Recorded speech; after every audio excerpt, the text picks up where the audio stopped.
Today I got some tips for you regarding the thermoforming process. Hi, I'm Tino, CPO at Ottobock, and this is O&P Workshop Insights.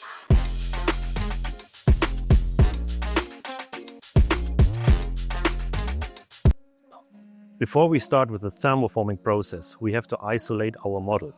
And as you know, there are different materials, and I will show you now which isolation liquid is the right one. Let me start with the first one. It's the silicone spray. This one is the right material to isolate your foam model with Perlon on top or a nylon stockinette on top before you do your test orthosis or your waterproof orthosis. The next one is the liquid wax. You see, I put in stockinette in the wax, take it off, pull it over your plaster cast, for example. That's the right material when you drape flexible or rigid materials on a plaster cast. And if you have a foam model, like you can see here, you know the foam model is very porous, so there are bubbles inside and it's rough and it leaves an impression in the test socket. Therefore, I'm using the silicone grease to fill the holes, and it's still permeable to let the air go through so the vacuum can work. Now I will apply the silicone grease on the foam model.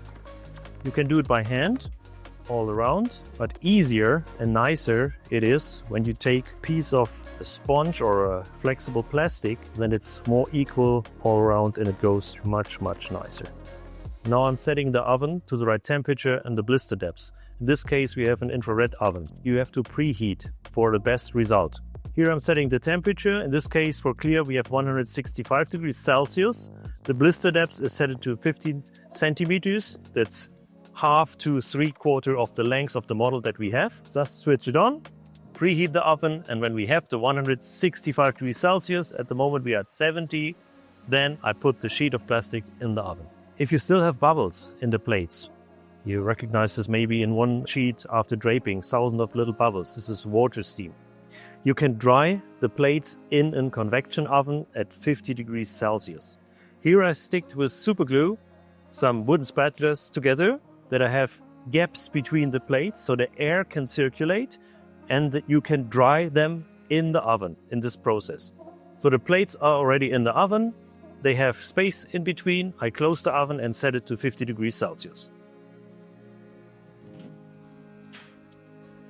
50 degrees Celsius, convection oven, open the exhaust, that the vapor can disappear, and then leave it overnight and the plastic sheets are dry for the draping process. Now we have the right temperature in the oven. I want to place the frame into the oven. Make sure the screws are downwards. It helps you later after the draping to open the frame easier.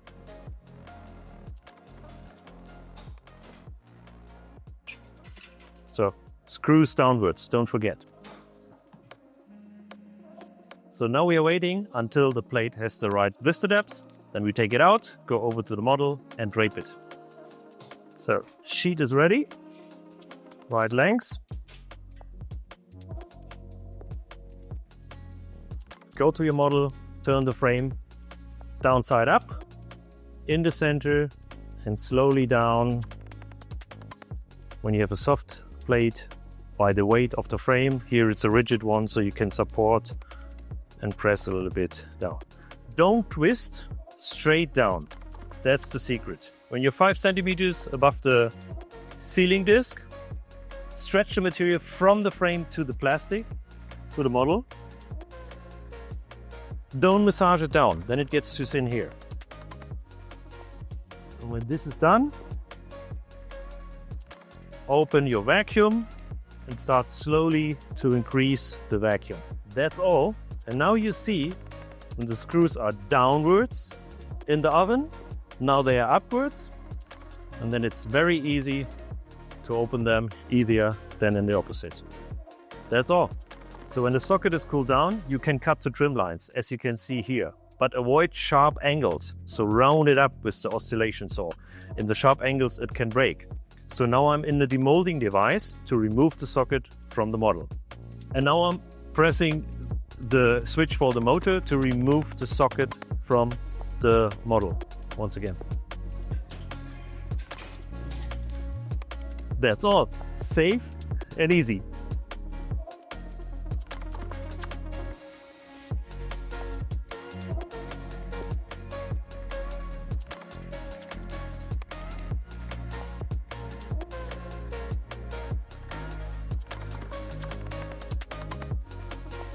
After sanding and polishing with the silicone cones, you have to smoothen the edges. This is the last step. Please avoid to use any thinner and solvent. This is etching the material, so the material gets weak, and this is very dangerous for your patient, so the socket can break. The best solution is when you use a heat gun with a nozzle and you melt the edges. If you have to do any adjustments on your check socket during the trial with your patient, please use 2 heat guns. That's my tip. You heat the material quicker through. So 1 heat gun from the outside, 1 heat gun from the inside. Please avoid to use any torch, because this is burning the material. Heat gun creates an indirect temperature. That's the best way to deform it. If you want to see more of these tips, tricks and work hacks, please follow us on our YouTube channel, Ottobock Professionals. And if you like it, please tell someone.